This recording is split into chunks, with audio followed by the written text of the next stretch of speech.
अध्याय 8 चर्चा। राजा और रानी दोनों के चेहरे पर मुस्कान थी, ये जानते हुए कि उनकी प्यारी बेटियां 4 दिनों के भीतर वापस आ जाएंगी। इसी तरह स्कारलेट के चेहरे पर भी एक चमकदार मुस्कान थी, क्योंकि वह अपने चाय के प्याले को अपने मुंह के पास ले आई थी। हालांकि मैं अभी भी अन्य शाही भाई बहनों के बारे में अनभिज्ञ था। मैंने शुरू में सोचा था कि स्कारलेट एक इकलौती संतान है, क्योंकि उसने अपनी अन्य बहनों के बारे में कभी कुछ नहीं बताया। मुझे नहीं पता था कि अन्य राजकुमारियां भी हैं। उद्धरण चिन्ह। मैंने कहा, क्योंकि मुझे अजीब लग रहा था, क्योंकि कमरे में मैं अकेली थी और मुझे कुछ भी पता नहीं था। मैं आपको बताना भूल गया कि इस राज्य में 3 राजकुमारियां हैं। वहाँ जो स्कारलेट है वह इस देश की दूसरी राजकुमारी है। उन्होंने चेहरे पर बड़ी मुस्कान के साथ कहा। मैं समझता हूँ कि इसका मतलब है कि स्कारलेट शाही बहनों में दूसरी सबसे बड़ी है। मुझे आश्चर्य है कि स्कारलेट की तुलना में अन्य बहनें कितनी अलग हैं। मैं उनके बारे में वास्तव में उत्सुक हूँ कि अन्य राजकुमारियां राज्य के बाहर क्यों हैं, जबकि स्कारलेट अभी भी यहाँ है। उन मामलों में झांकना असभ्य होगा जो मुझसे संबंधित नहीं है, इसलिए मैं उस प्रश्न को अभी के लिए रोक दूंगा। अरे स्कारलेट, तुम्हारी बहनें कैसी हैं? मैंने उत्सुकता से पूछा। मेरी बड़ी बहन का नाम हिनाता है। वह एक दिन राजगद्दी की उत्तराधिकारी बनेगी। वह एक विलक्षण प्रतिभा के रूप में जानी जाती है, क्योंकि वह जादू में कुशल है, साथ ही वह बहुत बुद्धिमान भी है। जहाँ तक मेरी छोटी बहन की बात है तो वह चिड़चिड़ी और थोड़ी घमंडी है, लेकिन वह अपने परिवार की बहुत परवाह करती है। स्कारलेट ने मेरे सवाल का जवाब देते हुए चेहरे पर एक सौम्य मुस्कान बिखेरी। एक पल के लिए मैं उसकी मुस्कान से मंत्रमुग्ध हो गया। ऐसा लगा जैसे मेरा दिल किसी भी पल मेरे सीने से उछलकर बाहर आ जाएगा। हारुतो, तुम ठीक हो? तुम भूल रहे हो? स्कारलेट ने उत्सुकता से अपना सिर झुकाते हुए शून्य दृष्टि से कहा। मैं उनसे मिलने के लिए इंतजार नहीं कर सकता। मैंने मुस्कुराते हुए कहा कि मैं थोड़ा घबरा गया था, लेकिन मैं ये स्वीकार नहीं करना चाहता था। फुगु, चिंता मत करो, तुम जल्द ही उनसे मिल पाओगी। मुझे यकीन है कि वे तुम्हें पसंद करेंगे। रानी ने हल्की हंसी के साथ कहा। ऐसा लगता है कि वह जानती है कि मैं इतना परेशान क्यों था, लेकिन मैंने ऐसा दिखावा किया कि मुझे इस बात पर ध्यान ही नहीं है। फिर मैंने उसकी बातों पर एक हल्की सी मुस्कान दी। मुझे उम्मीद है कि हम साथ रहेंगे।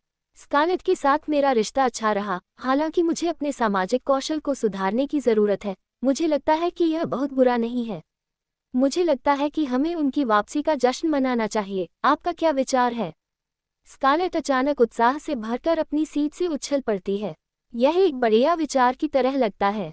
स्कारलेट के अचानक अनुरोध पर प्रतिक्रिया देने वाली पहली महिला रानी थी और उन्होंने सहमति में सिर हिलाया। तो हम किस तरह का जश्न मनाने जा रहे हैं? मैं उत्सुकता से पूछता हूँ। इस सवाल के साथ ही सभी लोग गहरी सोच में डूब गए और कमरे में कुछ देर के लिए सन्नाटा छा गया। मैंने धैर्यपूर्वक उनके कुछ विचार आने का इंतजार किया और फिर मैंने अपना कप अपने मुंह के पास ले लिया। मुझे पता है, स्कारलेट सबसे पहले बोलने वाली थी। स्वाभाविक रूप से सभी की निगाहें उस पर टिक जाती हैं। क्या होगा अगर हम एक भोज का आयोजन करें? हम राज्य के कुछ कुलीन लोगों को भी आमंत्रित कर सकते हैं, उसने कहा और उसकी आंखें उत्साह से चमक उठीं। राजा अपनी राय देने से पहले एक क्षण के लिए गहन विचार में डूब गया। मुझे नहीं लगता कि भोज करने में कुछ गलत है। असल में हमने पिछली बार काफी समय से भोज नहीं किया था, उन्होंने विनम्र स्वर में कहा। रानी ने भी उसकी बात पर सिर हिलाया। खैर, मुझे लगता है कि हम एक भोज का आयोजन कर रहे हैं। मैं इसके लिए उत्साहित हूँ, क्योंकि इससे पहले मुझे कभी किसी की पार्टी में आमंत्रित नहीं किया गया है, इसलिए यह एक नया अनुभव होगा। मैंने सोचा, हालांकि यदि राज्य के कुलीन लोग उपस्थित होंगे तो मुझे अपने व्यवहार पर थोड़ा और काम करना होगा। स्कारलेट की मदद से मुझे लगता है कि यह कोई समस्या नहीं होगी।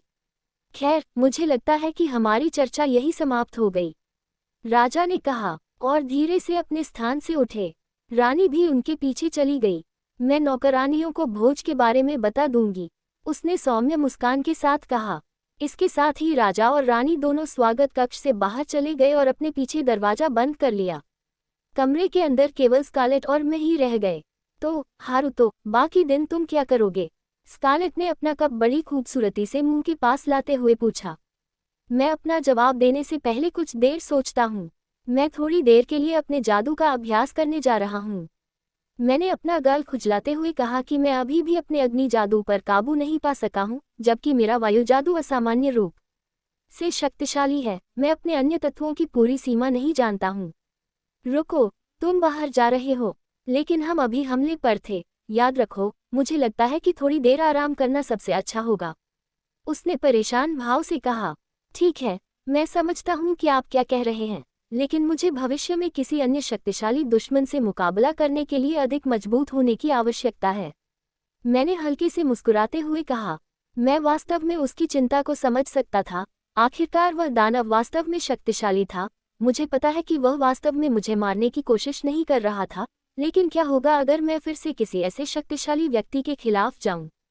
वर्तमान में मैं बहुत कमजोर था, हालांकि मुझे ये स्वीकार करने से नफरत है। मैं जितनी अधिक लड़ाइयां अनुभव करूंगा, मैं उतना ही मजबूत बनूंगा। बदले में मुझे अधिक शक्ति की आवश्यकता होगी। मूल रूप से मैंने इस दुनिया को केवल एक खेल या शायद एक सपने के रूप में देखा था, लेकिन ये तब तक था जब तक मुझे वह दर्द महसूस नहीं हुआ। मेरी जलती हुई छाती की अनुभूति, मेरे अपने खून की नमी, मृत्यु का भय धीरे धीरे मुझ पर हावी हो रहा था। शुरू में मुझे लगा कि मैं वाकई मरने जा रहा हूँ। मेरा एक हिस्सा हार मानना चाहता था और बस मौत को स्वीकार करना चाहता था, जबकि मेरा दूसरा हिस्सा जीना चाहता था। उस पल मेरे दिमाग में विरोधाभास भरा हुआ था कि क्या मौत को स्वीकार करना ठीक है? क्या मौत से लड़ना ठीक है? मुझे नहीं पता था कि मैं डर गया था। ये बहुत डरावना होगा कि आप अचानक गायब हो जाएं और किसी को पता भी न चले। मुझे ये जानकर डर लगा कि मैं अपने माता पिता को फिर कभी नहीं देख पाऊंगा। मुझे बहुत गुस्सा भी आया। ऐसा लगा जैसे मेरा दिल नफरत से भर जाएगा। मेरा सिर विरोधाभासी विचारों से भरा हुआ था। मैं उस दर्द को फिर कभी महसूस नहीं करना चाहता था। मैं उस दर्द को फिर कभी महसूस नहीं करना चाहता था। मैं जीना चाहता था। मैं अपने माता पिता को फिर से देखना चाहता था। उस क्षण मेरे अंदर शक्ति की प्यास जागृत हुई। मैंने अंततः इस दुनिया को वास्तविकता के रूप में देखा। मुझे जीवित रहने के लिए शक्ति की आवश्यकता थी, ताकि मुझे उस भावना का अनुभव कभी न करना पड़े। मैं किसी दिन घर का रास्ता खोज लूंगा, लेकिन अभी मुझे जीवित रहने की आवश्यकता है। मैंने मन ही मन सोचा, ठीक है, मुझे लगता है कि मैं आपका मन नहीं बदल पाऊंगा। सावधान रहना और इसे ज्यादा मत करना, ठीक है? ये देखकर कि मैंने पहले ही अपना मन बना लिया है, उसने हार मान ली। चिंता मत करो, मैं ठीक हो जाऊंगा, मैंने हल्की मुस्कान के साथ कहा। विस्मयादिबोधक चिन्ह, विस्मयादिबोधक चिन्ह, विस्मयादिबोधक चिन्ह। अध्याय 9 प्रशिक्षण। चर्चा समाप्त होने के बाद मैं तुरंत शाही महल से बाहर राज्य के बाहरी इलाके के पास एक जंगल में चला गया। यहाँ मैं बिना किसी प्रतिबंध के जितना चाहूँ उतना अपना जादू इस्तेमाल कर पाऊंगा। राक्षसों को सीमा पार करने की इच्छा रखने वाले किसी भी व्यक्ति पर हमला करने से रोकने के लिए पेड़ों पर कई जादुई अवरोध कलाकृतियां रखी गई हैं। यात्री और व्यापारी व्यापार करने, सामान बेचने और अन्य अंदरूनी कंपनियों के साथ काम करने के लिए हर दिन सीमा से गुजरते हैं। व्यापारी राज्य के गाल और उत्पादों के लिए ज्यादातर जिम्मेदार होते हैं। राक्षसों के हमले अक्सर होते रहते हैं। ज्यादातर लोग एस्कॉर्ट या यहाँ तक कि अच्छी तरह से प्रशिक्षित एडवेंचर के तौर पर गार्ड को काम पर रखते हैं। राक्षसों के हमलों को कम करने के लिए कुछ राज्य की सीमा के पास जंगल में जादुई अवरोध लगाते हैं। चून की जंगल और राज्यों को जोड़ने वाली सीमा को पार करने वाले हमेशा यात्री होते हैं, इसलिए किसी भी खतरनाक राक्षस को पीछे हटाने के लिए अवरोध लगाना जरूरी था जो राज्य में घुसने की कोशिश करने वाले किसी भी व्यक्ति पर हमला कर सकता था। राक्षसों को 3 अलग अलग वर्गों में वर्गीकृत किया गया है। एक खतरा वर्ग राक्षस औसत स्तर के राक्षस हैं। वे अपने दम पर एक छोटे से गांव को नष्ट करने में सक्षम हैं, हालांकि एक बी या सी रैंक का साहसी व्यक्ति उन्हें वश में करने में सक्षम है। जबकि आपदा वर्ग का राक्षस पूरे शहर या राज्य को नुकसान पहुंचाने में सक्षम है। एक अच्छी तरह से प्रशिक्षित ए रैंक का साहसी व्यक्ति उनसे निपटने में सक्षम है, लेकिन इसके लिए उनका एक समूह चाहिए होगा। अब आपदा वर्ग के राक्षस मिलना बेहद दुर्लभ है, लेकिन वे पूरी दुनिया को नुकसान पहुंचाने में सक्षम हैं। सच्चे ड्रैगन आपदा श्रेणी के राक्षस और साथ ही दानव राजा होते हैं। हालांकि उन प्रकार के राक्षसों को अक्सर नहीं देखा जाता है। वास्तव में आखिरी सच्चा ड्रैगन जो कभी देखा गया था वह 300 साल पहले था। मैंने अब तक जो किताबें पढ़ी हैं, उनमें बताया गया है कि 5 राक्षस राजा थे जो मानवता के लिए खतरा थे। हालांकि नायक 300 साल पहले उन्हें रोकने में सक्षम थे। हालांकि उन्हें मारा नहीं गया, लेकिन वे इतिहास से गायब हो गए। जबकि दानव राजा को दानव सेना के साथ सील कर दिया गया था। वहां 4 सच्चे ड्रैगन थे जिनके बारे में कहा जाता है कि वे दुनिया के चारों कोनों की रक्षा करते हैं। जबकि असली ड्रैगन जाति के बारे में बहुत कुछ ज्ञात नहीं है। ऐसा कहा जाता है कि उन्होंने 300 साल पहले महान युद्ध में भाग नहीं लिया था और मानव संघर्ष में शामिल होने से बचते थे। असली ड्रैगन जाति आज भी सक्रिय है। हालांकि अब किसी को देखने की संभावना काफी कम है। इस दुनिया के लोग मानव जाति के खतरे को हराने के लिए नायकों पर निर्भर थे। अब तक कोई भी मनुष्य आपदा वर्ग के राक्षसों से निपटने में सक्षम नहीं है, केवल उन्हें वास्तव में हराने में सक्षम लोग किंवदंती के महान नायक हैं। हालांकि कोई भी वास्तव में नहीं जानता कि किंवदंती का कितना हिस्सा सच है। ये सोचना कि 4 लोग एक राक्षस भगवान और एक राक्षस राजा जैसे शक्तिशाली प्राणी को रोकने में सक्षम थे, मुझे यह विश्वास करना मुश्किल लगता है कि नायक और मैं एक ही दुनिया से आए हैं। मैं एक खुले मैदान के सामने रुकता हूँ जो प्रकृति से भरा हुआ है। पेड़ों के बीच से हल्की हवा बह रही है और पानी की सतह पर सूरज की रोशनी चमक रही है। झील इतनी चौड़ी थी कि पानी की धारा सीधे पहाड़ों तक जाती थी। दूर दूर तक जानवरों की तेज चीखें सुनी जा सकती थी। ये प्रशिक्षण के लिए एकदम उपयुक्त स्थान है। मैंने सोचा, मैं पहले कुछ अग्नि प्रकार के मंत्रों को आजमाना चाहता था। अग्नि जादू को नियंत्रित करना सबसे कठिन तत्व है। इसका कारण यह है कि चूंकि शरीर में स्थित मन जलने लगेगा, अग्नि जादू शरीर के माध्यम से तीव्र मात्रा में गर्मी छोड़ता है, इसलिए उपयोगकर्ता को यह नियंत्रित करना होता है कि मंत्र कितना गर्म होगा। इसे बहुत ज्यादा गर्म करने से आपके शरीर के जलने का जोखिम हो सकता है। ऐसे तरीके हैं जिनसे उपयोगकर्ता इस झटके से उबर सकते हैं। कुछ लोग अपने शरीर को ठंडा रखने के लिए कलाकृतियों पर भरोसा करते, जबकि कोई व्यक्ति जो पर्याप्त रूप से कुशल है, वे अपने द्वारा उत्पादित गर्मी की मात्रा को कम कर सकते हैं। बुनियादी अग्नि मंत्र ठीक होना चाहिए क्योंकि इसके लिए केवल थोड़ी मात्रा में मन की आवश्यकता होती है, इसलिए यह वास्तव में गर्म नहीं होगा। मैं धीरे से अपनी हथेली को आगे बढ़ाता हूँ, जिससे मेरी हथेली के चारों ओर एक परत वाला जादुई चक्र बन जाता है। आग की मां मेरे लक्ष्य फ्लेयर गेंद विस्फोट। मेरी हथेली से आग का एक छोटा सा विस्फोट निकला और एक विशाल वृक्ष की ओर चला गया। मंत्र के प्रभाव से ये पेड़ को केवल हल्का सा ही छुएगा, तथापि इससे मानव शरीर को थोड़ा नुकसान होगा। आग ने विशालकाय पेड़ को अपनी चपेट में ले लिया। हालांकि पेड़ के तने पर सिर्फ जलने का एक छोटा सा निशान रह गया। मैंने मंत्र में केवल थोड़ी मात्रा में ही मान जोड़ा था, इसलिए ये सामान्य से थोड़ा कमजोर था। मैं मंत्र में बहुत ज्यादा मान जोड़ने के बारे में चिंतित था। ऐसा नहीं है कि मैं कंजूस हो रहा हूँ, मैं बस इसे बहुत शक्तिशाली नहीं बनाना चाहता। हालांकि ऐसा नहीं है कि मेरा मान कभी खत्म हो जाएगा। मेरे पास 100.000 का मान था, इसलिए मेरे पास बहुत था, लेकिन मैं ज़रूरत से ज़्यादा इस्तेमाल नहीं करना चाहता। यदि किसी व्यक्ति का मान समाप्त हो जाता है तो यह हानिकारक नहीं है, लेकिन व्यक्ति को खोया हुआ मान पुनः प्राप्त करने में कुछ समय लगता है। सोना मन को पुनः प्राप्त करने का एक अच्छा और तेज तरीका है, लेकिन इसमें भी 3 घंटे तक का समय लगेगा। मैं अभी भी अपने मन को नियंत्रित करने की आदत नहीं डाल पाया हूँ। मुझे याद है कि हाना ने मुझे चेतावनी दी थी कि कुछ राक्षस मन को भांप लेते हैं और वे मन पर निर्भर रहते हैं। इसके बारे में सोचकर ही मुझे सिहरन होने लगती है। अंतर्वस्तु नहीं, बाधा के साथ मुझे ठीक होना चाहिए। राक्षस जादुई बाधा को पार नहीं कर सकते। अंधेरा, और साथ ही मैंने अपनी मध्यमा उंगली में अभी भी पहनी हुई अंगूठी को देखा। यह अंगूठी व्यक्ति के शरीर से निकलने वाले अतिरिक्त मन को दबा देती है। मैंने सोचा कि अब मैं ठीक हो जाऊंगा। सेटिंग, फिर मैं अपनी दृष्टि शांत जलधारा की ओर मोड़ता हूँ। पहाड़ की पहाड़ियों से बहते पानी की आवाज़ सुकून देने वाली थी, जैसे विशाल खुला आकाश पानी की सतह पर प्रतिबिंबित हो रहा हो। नदी की तलहटी के नीचे मछलियां और अन्य जलीय जीव देखे जा सकते थे। ये स्थान एक विशाल पहाड़ी के नीचे था, जहां एक विशाल जलप्रपात था। नदी उथली थी, इसलिए आप जलधारा के नीचे चट्टान और अन्य कठोर वस्तुओं को आसानी से देख सकते थे। फिर मैं झील से 5 फीट की दूरी पर अपनी हथेली फैलाता हूँ। जल की माता मेरे शत्रुओं की लहरों पर बाढ़ लाती है। इसके बाद 2 परत वाला जादुई चक्र बनाया गया। झील का विशाल जल स्रोत तुरंत हिलने लगा, मानो झील का अपना कोई मन हो। पानी घूमने लगा। इसके बाद पानी खुले आसमान की ओर बढ़ने लगा और एक विशाल जेट गीजर का निर्माण हुआ। ये 20 सेंटीमीटर तक ऊंचा हो गया और फिर धुंध की तरह हवा में फैल गया। फिर आसमान से पानी बरसने लगा। तापमान ठंडा था, लेकिन गर्म धूप के कारण मेरी त्वचा पर अच्छा महसूस हो रहा था। पानी आसपास के पौधों पर भी छिड़का गया। पानी का जादू सचमुच अद्भुत है न? मैंने सोचा। हालांकि जल जादू का इस्तेमाल युद्ध में आक्रामक रूप से किया जा सकता है, लेकिन ज्यादातर लोग इसका इस्तेमाल बचाव के लिए करते हैं। इसका इस्तेमाल चोटों को ठीक करने के लिए भी किया जा सकता है। पानी पर मेरा नियंत्रण थोड़ा ढीला लग रहा है। मैं चाहता था कि यह 30 सेंटीमीटर तक ऊपर जाए। जहाँ कहीं भी पानी का स्रोत है, वहाँ जल जादू अधिक शक्तिशाली है। हालांकि जादू का उपयोग करके पानी बनाना संभव था, लेकिन प्राकृतिक स्रोत से पानी को नियंत्रित करने की तुलना में इसे बनाने के लिए बहुत अधिक मन की आवश्यकता होती थी। यदि उपयोगकर्ता पर्याप्त कुशल है तो ये भी संभव है कि वह पानी के साथ जो चाहे उसे स्वतंत्र रूप से नियंत्रित कर सके। लेकिन मैं बस थोड़ा सा दिखावा ही कर सकता था। ऐसा लगता है कि मुझे अभी भी एक लंबा रास्ता तय करना है।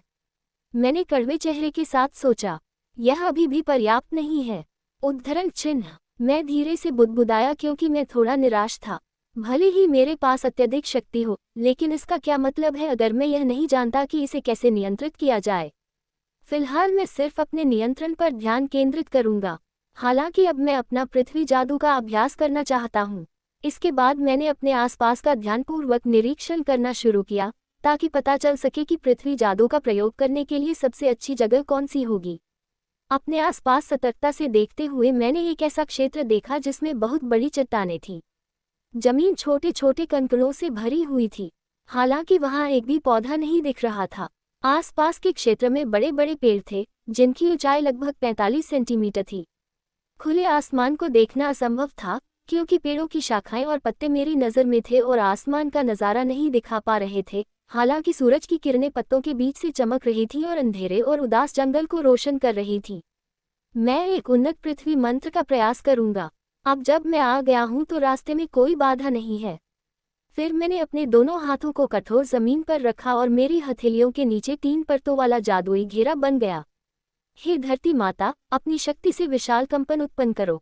उद्धरण चिन्ह। तभी जमीन पर जोरदार भूकंप आया और जमीन फटने लगी। पहाड़ की संरचना भी विकृत होने लगी। झटके की लहर जंगल के चारों ओर फैल गई और कमजोर जानवर और आसपास के राक्षस घबरा गए और उन्होंने शरण लेनी शुरू कर दी तथा खुद को जमीन से हटाकर दूसरी जगह ले गए। आसपास के पेड़ एक के बाद एक गिरने लगे। भूकंप झील की ओर भी पहुंचता है और चौड़ी धारा की संरचना को नया आकार देता है। पानी की धारा का एक हिस्सा तब विशाल चट्टानों द्वारा अवरुद्ध हो गया था। भूकंप के कारण झरना भी नष्ट हो गया। झरने से नीचे गिर रहे पानी को रोकने वाला पत्थर भी नष्ट हो गया और भारी बारिश की तरह और अधिक पानी गिरने लगा। पहाड़ का एक हिस्सा पूरी तरह से नष्ट हो गया। छप छप, तारांकन, हिंसक पानी के छींटे की आवाज क्षेत्र में गूंज रही थी। हाँ, यह एक प्राकृतिक आपदा थी। विशाल कंपन मंत्र एक ऐसा मंत्र था जिसे मैं वास्तव में आजमाना चाहता था। मैंने इसे पहली बार देखा जब मैं शाही महल में मंत्रों के बारे में एक पुरानी किताब पढ़ रहा था। इसे देखने के बाद मैंने इसका उपयोग करने की ठानी। यह उपयोगकर्ता को भूकंप बुलाने की शक्ति देता है। आमतौर पर इस मंत्र का उपयोग करने के लिए कई लोगों को मन की मात्रा के कारण लेना पड़ता है। मैं केवल अपने पास मौजूद मन की मात्रा के कारण इसका उपयोग करने में सक्षम था। यह मेरी आंखों के सामने हुआ देखकर मैं वास्तव में हैरान था। ये जितना मैंने सोचा था उससे कहीं अधिक शक्तिशाली था। ऐसे मंत्र भी थे जो आपको तूफान और ज्वार की लहर बुलाने की अनुमति देते हैं, लेकिन मेरे लिए अभी तक उनको आजमाने की कोई जगह नहीं है। मैंने एक ऐसे मंत्र के बारे में भी पढ़ा है जो आपको मौसम को नियंत्रित करने की अनुमति देता है। हालांकि हिंसक भूकंप से आसपास का इलाका पूरी तरह से नष्ट हो गया था। सुंदर झील पूरी तरह से अस्त व्यस्त हो गई थी। ये वास्तव में ऐसा लग रहा था जैसे कोई प्राकृतिक आपदा आए हो। गंदगी देखकर मैंने जो बनाया था वह ठंडा पसीना मेरे चेहरे पर बहने लगा। मैं निश्चित रूप से मुसीबत में पड़ जाऊंगा।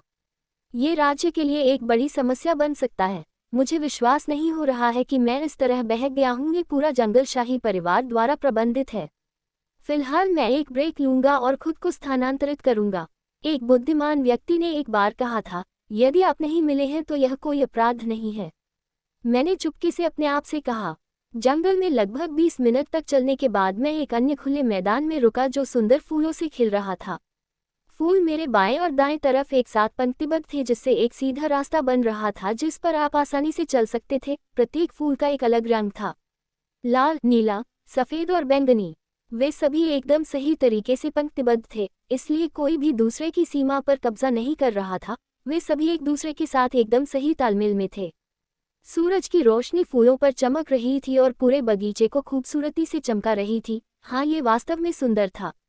मैंने इस नज़ारे को देखकर अपनी आंखें चौड़ी कर लीं। यह ऐसा कुछ नहीं था जिसे मैं अपनी पिछली दुनिया में आसानी से देख सकता था। वास्तव में मैंने पहले कभी इस तरह के मैदान के बारे में नहीं सुना था। हालांकि जब मैं फूलों के खेत को देख रहा था तो मेरी नाक में मीठी खुशबू आई। मैंने अपना सिर घुमाया और पता लगाने लगा कि खुशबू कहाँ से आ रही है। वहां एक लड़की की आकृति दिखाई दी। उसके लंबे आड़ू रंग के बाल थे जो हल्की हवा के साथ लहरा रहे थे। उसकी आंखें हल्के नीले रंग की थीं जो आसानी से उसके सामने फूलों के खेत को प्रतिबिंबित कर रही थी। उसने एक लंबी वन पीस ड्रेस पहनी हुई थी जो पूरी तरह से गुलाबी थी, जो उसके बालों के रंग से बिल्कुल मेल खा रही थी। उसके हाथ में एक स्ट्रॉ हैट क्लच भी था और वह सुरुचिपूर्ण ढंग से मेरे बगल में चल रही थी। ये सुंदर है ना? वह अपने सामने फूलों के खेत को देखते हुए बुदबुदाई। आह, हाँ, ये सुंदर है। उद्धरण चिन्ह। मैंने घबरा कर कहा, मैं अभी भी इतनी सुंदर लड़की के आसपास रहने का आदी नहीं हूँ। सच कहूँ तो ऐसा लगता है कि मेरा दिल फट जाएगा। इतनी खूबसूरत लड़की के सामने होना। मैंने हल्की सी आह भरते हुए सोचा। फिर वह चेहरे पर एक सौम्य मुस्कान लिए मेरी ओर देखती है। क्या आपका कोई पसंदीदा फूल है? उद्धरण चिन्ह। वह जिज्ञासा से मेरी ओर देखते हुए पूछती है। कोई पसंदीदा फूल? मैंने सोचने का इशारा करते हुए कहा। पसंदीदा फूल, ईमानदारी से कहूँ तो मैंने इसके बारे में कभी नहीं सोचा। मुझे फूल पसंद है, हालांकि मुझे नहीं लगता कि मैंने कभी किसी विशेष फूल को पसंद करने के बारे में सोचा है। हालांकि अगर मुझे कभी किसी फूल का प्रकार चुनना हो तो मैं सोचूंगा कि वह होगा आइरिस। वह फूल है जिसे मेरी माँ हमेशा अपने बगीचे में लगाती थी। उद्धरण चिन्ह। मैंने मुस्कुराते हुए कहा, ओह, बहुत अच्छा लगता है। मैं बता सकता हूँ कि आपको अपनी माँ के बारे में बात करना बहुत पसंद है ना? उसने प्यारी सी मुस्कान दिखाते हुए कहा। बेशक, मैं अपनी माँ से प्यार करता हूँ, इसलिए ये स्वाभाविक है कि मुझे उनके बारे में बात करना भी पसंद है। मुझे उन सभी फूलों से भी प्यार है जो मेरी माँ लगाती हैं। उद्धरण चिन्ह। मैंने अपने चेहरे से बाल हटाते हुए कहा कि मैदान में काफी तेज हवा चल रही थी, इसलिए मेरे बाल थोड़े अस्त व्यस्त हो रहे थे। हे हाँ, तुम सही हो। ये स्वाभाविक है कि तुम्हें अपनी माँ द्वारा लगाए गए फूल पसंद आएंगे। उसने हंसते हुए कहा और अपने हाथ से अपना मुंह ढांक लिया। उसकी चाल परिष्कृत और सुरुचिपूर्ण थी।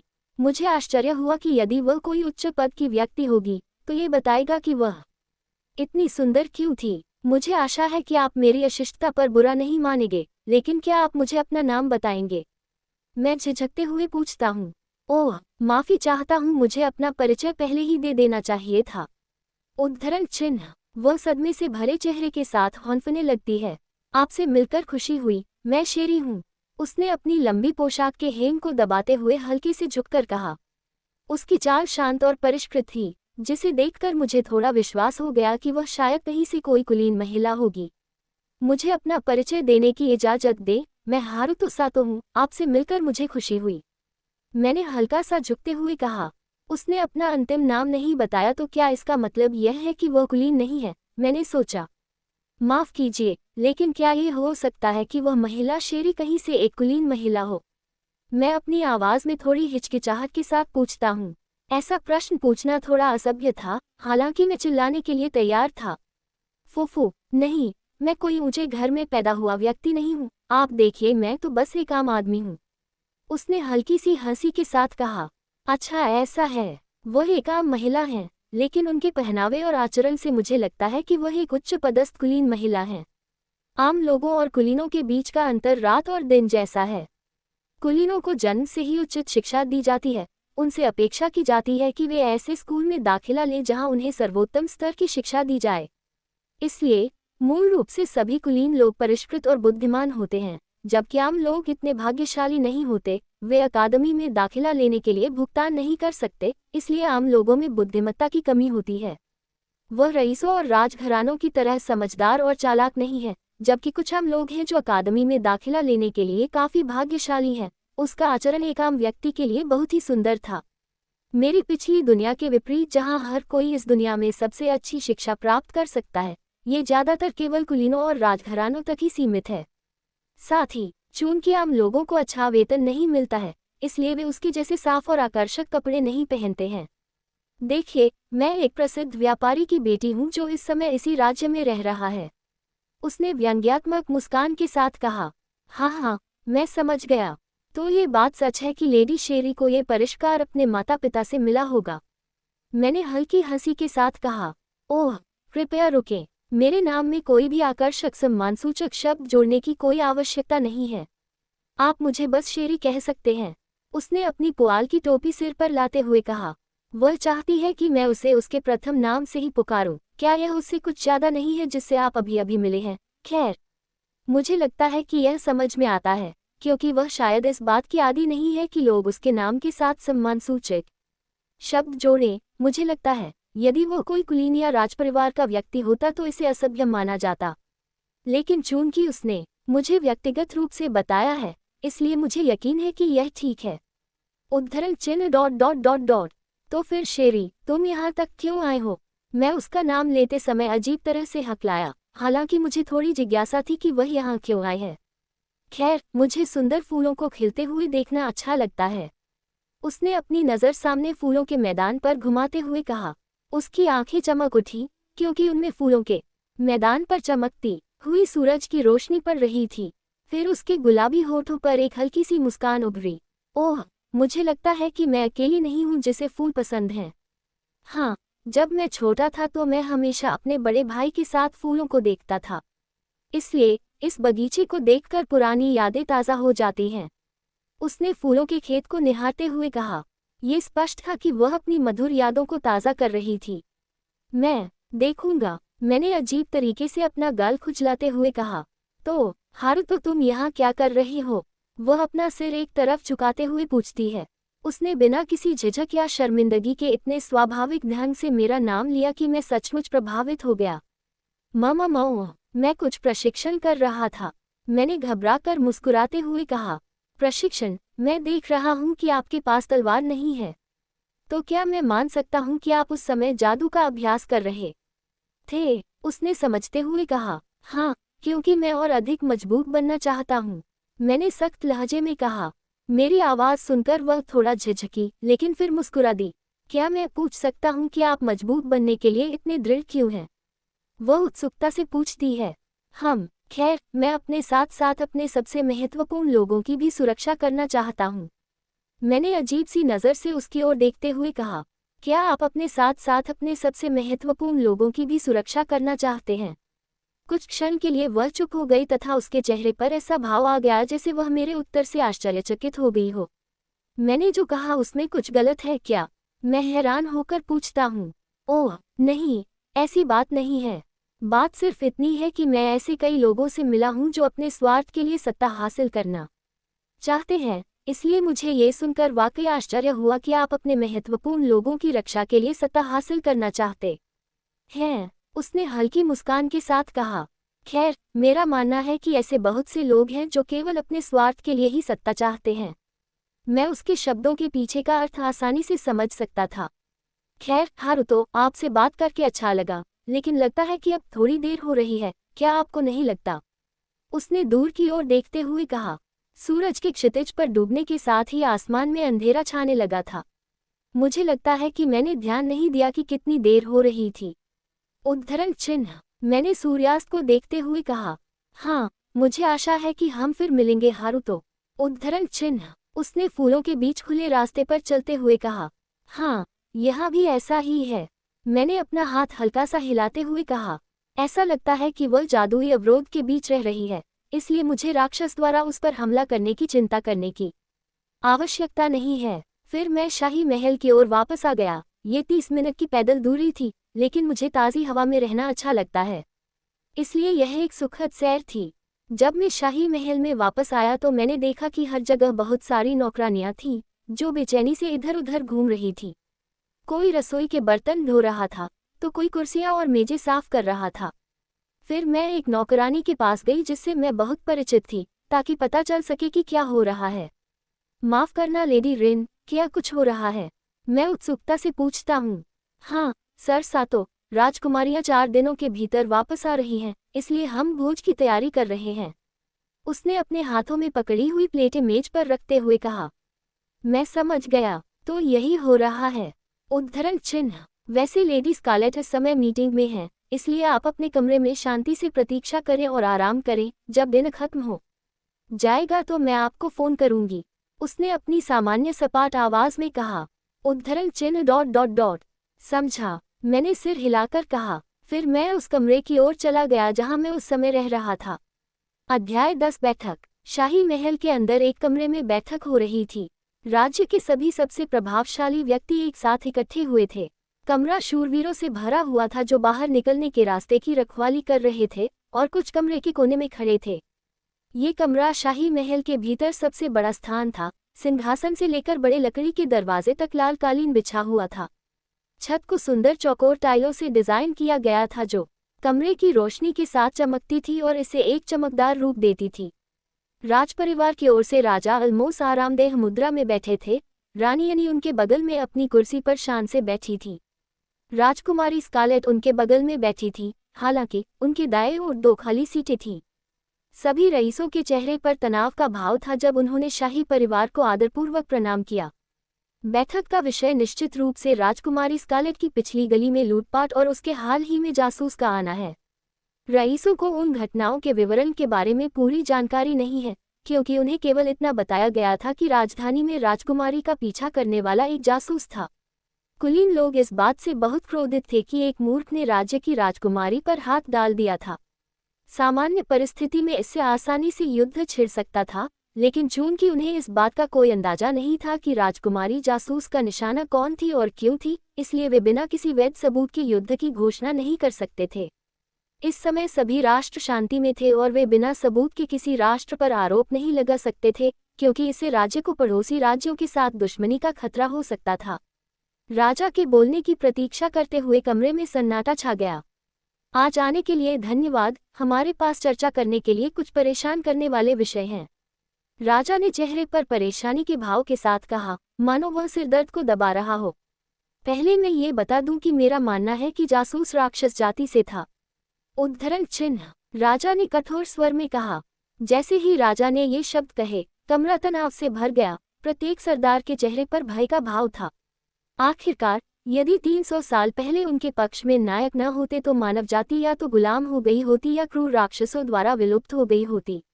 राक्षस हर बच्चे के लिए एक दुस्वप्न बन गए थे, यहाँ तक कि वयस्कों को भी जब भी वे राक्षसों की कहानियां सुनते थे तो पसीना आ जाता था। आखिरकार सैकड़ों लोगों की जान चली गई और दुनिया पर अभी भी घाव बाकी है जिन्हें ठीक किया जाना बाकी है। इसलिए राजा उनकी चिंताओं को समझ सकता था। ऐसी दुनिया में जहां अब नायक नहीं है, अगर राक्षसों को वास्तव में मुक्त कर दिया गया है तो मानवता बहुत खतरे में है। मैं आपकी भावनाओं को ईमानदारी से समझ सकता हूँ, यहाँ तक कि मुझे उम्मीद है कि यह सच नहीं है, लेकिन अगर यह वास्तव में सच है तो हम सभी विलुप्त होने के गंभीर खतरे में हैं। राजा ने थोड़ी हिचकिचाहट के साथ कहा, हम ये भी अनुमान लगाते हैं कि हमारा कोई पड़ोसी राज्य राक्षस जाति के साथ काम कर रहा है, हालांकि हमारे पास अभी भी इसका कोई सबूत नहीं है। राजा ने चेहरे पर उदासी लाते हुए कहा, किसी राज्य पर आरोप लगाना बुद्धिमानी नहीं है, खासकर तब जब आपके पास कोई सबूत न हो। तभी एक महानुभाव आगे आए और बोलने के लिए अपना हाथ उठाया। वह 30 वर्ष की आयु के एक सुंदर युवक थे। उनके छोटे सुनहरे बाल और हरी आंखें थीं। वह राज्य के ड्यूक थे, जो शाही परिवार के बाद दूसरी सबसे बड़ी शक्ति रखते थे। महाराज, क्या आप मुझे बोलने की अनुमति देंगे? उसने अपना हाथ थोड़ा सा ऊपर उठाते हुए कहा। राजा ने सिर हिलाकर उसे अपनी बात कहने की इजाजत दे दी। अलबत्ता राज्य हाल ही में काफी संदिग्ध हो गया है, उन्होंने धारा प्रवाह कहा। अलबत्ता राज्य वतनबे राज्य के ठीक बगल में स्थित है, क्योंकि यह उनका सबसे करीबी पड़ोसी है। दोनों राज्यों ने एक दूसरे के साथ घनिष्ठ मित्रता स्थापित की थी। हालांकि हाल ही में अलबत्ता राज्य ने आसपास के राज्यों से अपने संबंध तोड़ लिए थे। राजा ने वास्तव में अपनी बेटियों को अलबत्ता राज्य में ये जांच करने के लिए भेजा था कि उस राष्ट्र में क्या हुआ था। चूंकि उनके अन्य रिश्तेदार राज्य में रह रहे थे, इसलिए वे जांच करते समय वहां रह सकते थे। यद्यपि यह एक खतरनाक मिशन था, लेकिन उन्हें विश्वास था कि उनकी बेटी अच्छे परिणाम लाने में सक्षम होगी। यद्यपि अलबत्ता साम्राज्य ने आसपास के देशों के साथ अपने संबंध तोड़ लिए हैं, फिर भी अलबत्ता साम्राज्य एनोश महाद्वीप में अभी भी सबसे बड़े और सबसे उन्नत राष्ट्रों में से एक है। इसलिए संबंध तोड़ने से वास्तव में राज्य को कोई नुकसान नहीं होगा। अब चूंकि उन्होंने हमारे साथ संबंध समाप्त कर लिए हैं, इसलिए न केवल अलबत्ता साम्राज्य को अपनी अधिकांश आपूर्ति खोनी पड़ेगी, बल्कि हमें भी अलबत्ता साम्राज्य जितनी ही आपूर्ति का नुकसान होगा। ड्यूक बेकेट ने पीड़ा भरे भाव से सोचा। वतनबे साम्राज्य न केवल अपनी आपूर्ति के लिए बल्कि सैन्य शक्ति के लिए भी अलबत्ता साम्राज्य पर निर्भर करता है। वतन साम्राज्य के पास अधिक युद्ध शक्ति नहीं है, इसलिए वे सैन्य सहायता के लिए अलबत्ता साम्राज्य पर निर्भर हैं। ऐसा नहीं है कि वतनबे साम्राज्य के पास अपनी सैन्य शक्ति नहीं है, ये सिर्फ इतना है कि अन्य राज्यों के पास सैन्य शक्ति बहुत अधिक है। मैं सर बेकेट से सहमत हूँ। अलबत्ता राज्य को अपना कुछ सामान हमारे देश से मिलता है, इसलिए राजा ने हमारे साथ संबंध तोड़ लिए हैं। ईमानदारी से कहूँ तो मुझे नहीं पता कि उस राजा के दिमाग में क्या चल रहा है। उद्धरण चिन्ह विस्मयादिबोधक चिन्ह विस्मयादिबोधक चिन्ह विस्मयादिबोधक चिन्ह। अंतर्वस्तु अंधेरा। रईस ने अपनी भौं को हल्का सा हिलाते हुए कहा। सेटिंग वह 20 वर्ष की आयु के आसपास का युवक था। वह राज्य में गिनती का पद रखता था। उसके बाल गहरे भूरे रंग के थे जो उसके माथे तक पहुंचते थे और आंखें हल्के भूरे रंग की थीं। काउंट वेस्ली कृपया अपनी जुबान पर काबू रखें। हालांकि यह सच है कि हमें नहीं पता कि उस बूढ़े आदमी के दिमाग में क्या चल रहा है। वह अभी भी राजा है, लेकिन सावधान रहें कि आप क्या कहते हैं। अनुप्रयोग ड्यूक बेकेट ने उसे सख्त लहजे में चेतावनी दी। हालांकि काउंट वेस्ली ने जवाब में बस अपने कंधे उचका दिए। मुझे नहीं लगता कि मेरे पहले वाले बयान में कोई गलती है। मैं तो बस सच बोल रहा हूँ, तुम्हें पता है। क्या तुम्हें नहीं लगता कि दूसरे देश हमें कुछ ज्यादा ही नीची नज़र से देखते हैं? काउंट वेस्ली ने शांत भाव से कहा। फिर भी हमें अपने देश के विकास के लिए अभी भी उनके समर्थन की आवश्यकता है। क्या मैं गलत हूँ?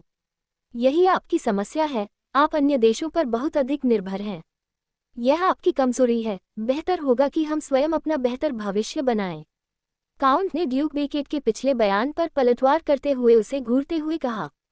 हालांकि ड्यूक बेकेट ने अपना चेहरा शांत रखते हुए काउंट वेस्ली पर अपनी नज़रें सिकोड़ लीं। दोनों गुट वर्षों से एक दूसरे के साथ विवाद में थे। जब उनके आदर्श या लक्ष्य एक दूसरे के विरोधाभासी होते थे तो वे हमेशा एक दूसरे से बहस करते थे। दोनों गुटों के बीच विवाद हमेशा राजा को सिरदर्द देता था और दोनों के बीच कोई सहमति नहीं बन पाती थी। बेशक ड्यूक बेकेट राज्य की सेना के लिए ज्यादातर जिम्मेदार है, इसलिए वह अच्छी तरह से जानता है कि उन्हें अपनी सैन्य शक्ति बढ़ाने के लिए अलबत्ता राज्य के समर्थन की आवश्यकता है। हालांकि काउंट वेस्ले का मानना है कि उन्हें अपनी सैन्य शक्ति को अपने दम पर बढ़ाना चाहिए। दोनों गुटों की सोच विपरीत थी। यही वजह है कि वे एक दूसरे के साथ लगातार मतभेद में रहते हैं। राजा जहां बैठा था वहां उसके चेहरे पर खींच थी। मुझे लगता है कि कुछ चीजें कभी नहीं बदलेंगी, है न? वे कहते रहते हैं कि वे राज्य के लिए ऐसा कर रहे हैं, लेकिन वे केवल अपने कुलीन घराने के प्रभाव को बढ़ाने के लिए ऐसा कर रहे हैं। स्कारलेट ने सोचा। दोनों के बीच झगड़ा देखकर उसके चेहरे पर झल्लाहट थी। ठीक है, बस इतना ही काफी है, राजा ने नम्र स्वर में कहा। यद्यपि उसकी आवाज में एक विशेष शक्ति थी जिसने उपस्थित कुलीनों का ध्यान आकर्षित कर लिया। अन्य सभी महानुभावों के चेहरों पर परेशानी के भाव थे। वहां बहुत सी समस्याएं थीं जिनका समाधान उन्होंने नहीं किया था, जिसके कारण स्थितियों को सुलझाना अधिक कठिन हो गया था। राजा ने अपना हाथ अपनी ठोड़ी के नीचे ले जाकर एक क्षण के लिए गहरी सोच में डूब गया। इसके बाद कुलीन लोग उसके बोलने का इंतजार करने लगे। यदि राक्षस जाति वास्तव में मुक्त हो गई है तो हमें उनसे निपटने के लिए पड़ोसी राज्यों से संपर्क करना होगा। उन्होंने हल्के स्वर में कहा।